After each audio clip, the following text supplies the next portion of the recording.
Bonjour à tous. Alors, une petite vidéo vraiment chouette, je trouve, parce que elle est super positive. On va pas parler des peurs et des freins et de tout ça. Hem, Juste une chose, on va parler des rêves. Des rêves, de nos passions, de nos rêves. Parce que finalement, bon, dans les vidéos précédentes, j'ai expliqué un petit peu ce qui nous freinait, ce qui empêchait d'aller de l'avant, et cetera. Mais OK, c'est une chose, soyons courageux, allons affronter nos peurs, mais maintenant, par où aller. Mettons qu'on ne leur accorde pas tant d'importance que ça. L'idée, c'est d'aller vers ce qui nous fascine, ce qui nous remue profondément, ce qui nous fait vibrer. Mais comment le trouver? C'est pas si simple. Preuve en est finalement les enfants, les ados. Super dur de choisir vers quel métier je vais aller. Comment faire pour choisir le métier vers lequel que j'ai envie de peut-être de réaliser pendant 40 ans. C'est énorme 40 ans, même si les métiers évoluent, etc. Ils ont un mal de chien à choisir et je les comprends. Et moi-même, c'était super compliqué de choisir ce vers quoi j'allais. Souvent, on procède par élimination. Super. Où est le rêve là-dedans? Ouais, ça, j'aime pas trop, ça, j'aime pas trop. Alors, on retire plein de choses.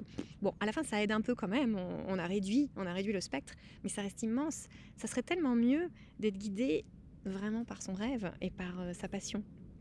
Comment faire? Il y a un petit truc qui est super simple. En fait, dans la vie, retournez-vous, portez votre attention à chaque fois que vous vibrez positivement, bien sûr. Des fois, ça peut être juste en observant quelqu'un. Des fois, c'est devant un écran de télévision. Parfois, c'est soi-même. On fait quelque chose et ça vibre énormément. Eh bien, je vais vous donner plein d'exemples. Eh bien, ce sont tout autant d'indices pour vous dire que ça fait partie de vos passions. Si vous faisiez ça tous les jours, ça serait génial. Alors, parfois, faire juste ça tous les jours, c'est compliqué, mais on peut s'en approcher. On trouve des solutions. Il y a plein d'astuces pour, pour finalement mettre en jeu ce qu'on aime tant. Alors, du coup, ce que vous pouvez faire, par exemple, c'est... Moi, j'ai un exemple tout simple. Par exemple, quand je regarde le film Apollo 13, c'est un film qui est assez ancien. J'ai dû le voir une vingtaine de fois. Je le connais par cœur. Mais à chaque fois que je le vois, j'ai la même fascination pour l'espace, le décollage, l'aéronautique, l'immensité de l'univers, etc. etc. Et ça, c'est un témoignage unique, voilà, d'une passion, vraiment de quelque chose qui fait vibrer et que j'ai pas forcément eu l'occasion de vivre. Alors, j'adore les décollages d'avion, c'est pareil. Voilà, ça, c'est par exemple un indice sur peut-être une thématique qui attire, quelque chose vraiment qui fait vibrer. Mais il y a plein d'autres choses. Ça peut être bien sûr la pratique d'un sport, ça peut être la pratique aussi d'un art, hein, bien sûr, la musique, la peinture et tout ce qu'on sait. Qu'est-ce qui peut nous faire vibrer? Des fois, quelqu'un qui raconte quelque chose nous fait vibrer. On se dit: «Tiens, mais ça, j'adorerais le faire, en fait» et on n'avait pas réalisé. Voilà. Soyez aux aguets de vos plaisirs, mais de vos plaisirs, pas juste un plaisir, c'est plus profond que ça. C'est pas juste, plaisant. C'est plus profond que ça. Ça va vraiment chercher dans nos tripes, ça nous soulève, on vibre. C'est vraiment le mot, c'est vibrer. C'est pas juste un moment de détente, c'est vraiment quelque chose qui nous transporte, qui fait peut-être accélérer un peu notre cœur, de plaisir, d'adrénaline. Il y a vraiment quelque chose de très fort là-dedans. Voilà, à chaque fois que vous sentez ça, notez-le. Peut-être qu'au tout départ, vous allez vous dire: «Bah, super, j'adore les décollages d'avion, qu'est-ce que j'en fais? Je deviens pilote». Pourquoi pas?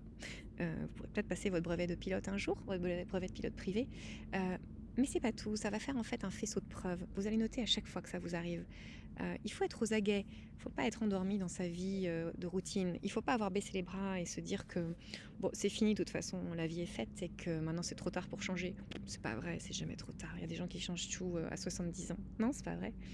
C'est vrai juste si vous le décidez, si vous le choisissez, mais tout est toujours possible. Il y a beaucoup trop de gens qui s'incrustent dans une vie de routine et qui, à partir d'un certain âge, et encore le certain âge, des fois c'est 30 ans, hein, se disent je ne changerai plus rien maintenant, ça y est, je gagne ma vie et c'est ordonné et c'est comme ça et ça bougera plus, ainsi de suite jusqu'à ma retraite. Bon, après, si c'est ce qu'ils adorent, c'est génial. Mais s'il y a de la frustration, qu'est-ce que c'est dommage. Tout est toujours possible, bien sûr. Donc vraiment, si vous sentez une certaine frustration dans votre vie, que vous avez un tout petit peu l'énergie et l'envie d'en changer, faites ça. Regardez, observez-vous pendant 1 mois, 2 mois, 3 mois.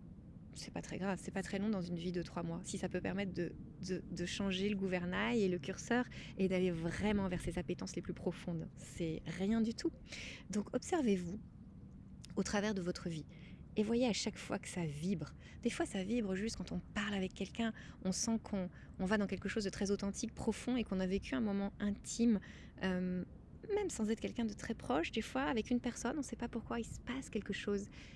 Et voilà, à ce moment-là, c'est assez fort. Eh bien, peut-être que vers la psychologie, on note vraiment l'événement qui a fait du bien. Et après, on mettra le mental en place pour nous aider. En fait, c'est pas le mental qui doit choisir pour nous. C'est pas du tout ça.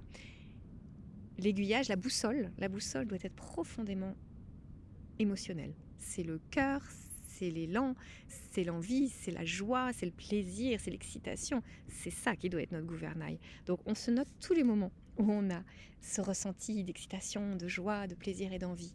Et après, on utilisera notre super cerveau parce qu'il est vraiment génial, mais pas dans un premier temps. Il est génial pour après faire la synthèse et se dire ok, j'aime ça, ça, ça.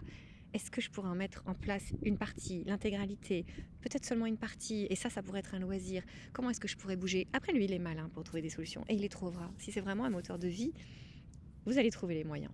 Mais osez être attentif à vous-même, vous offrir le meilleur que vous puissiez vous donner, c'est de l'attention, de l'amour d'une certaine façon à soi-même, en regardant ce qui vous anime au plus profond de votre être. Et ça, c'est très unique. Chacun a ses dadas, a ses passions. Et on ne pourra pas reproduire celle d'un voisin. C'est vraiment très personnel. Donc observez-vous, notez-vous et faites-vous un bilan dans un mois, un autre dans 2 mois, un autre dans 3 mois. Et je pense que peu à peu, les éléments vont s'ajouter. Vous allez voir aussi une certaine récurrence. À chaque fois qu'il y a ça, waouh, ça vous fait triper. Ok, ben, c'est un très bon signe. C'est on est en train de trouver quelque chose. Voilà. Et au lieu de dire de baisser les bras, de baisser vos épaules, de dire bon ben dommage, hein, c'est trop tard. Moi non, c'est jamais trop tard. Bien sûr que non, c'est pas trop tard. C'est juste vous qui vous l'êtes dites ou vous l'êtes dites ou votre cerveau. Donc on y va, on fonce et on trouve une solution parce que vous en êtes bien sûr capable.